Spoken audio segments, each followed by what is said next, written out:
serial criminals who were also entertainers. Everybody likes a good time. Everybody loves watching entertainers entertain us.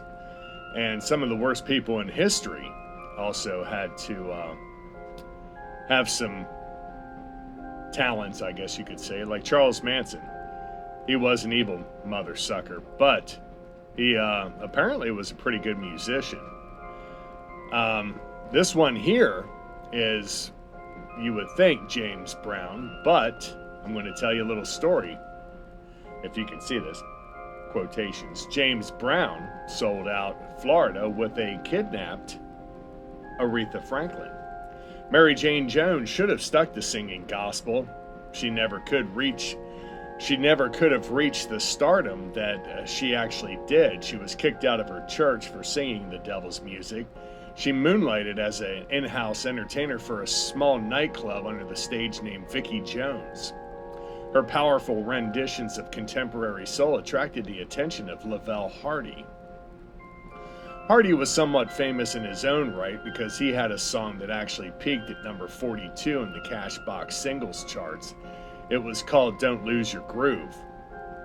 By 1969, though, most of his work became famous for him doing an impersonation of James Brown. Noting Jones's resemblance to Aretha Franklin, Hardy thought he could enlist her to impersonate her as well. So Hardy forced Jones to perform as the fake Aretha Franklin in concerts all around Florida, and during the day, Jones was locked in her hotel room. At night, she was singing in front of thousands of people, while her captor and manager was making a fortune. In Fort Myers, the audience of 1,400 booed as the imposter walked out.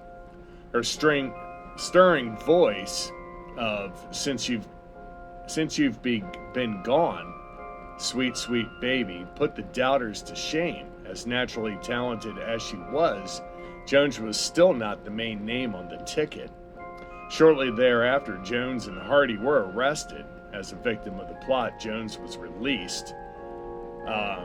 Publicity from the kidnapping launched her career, and in an ironic twist, Mary Jane Jones became so popular in her own right that people started to impersonate her.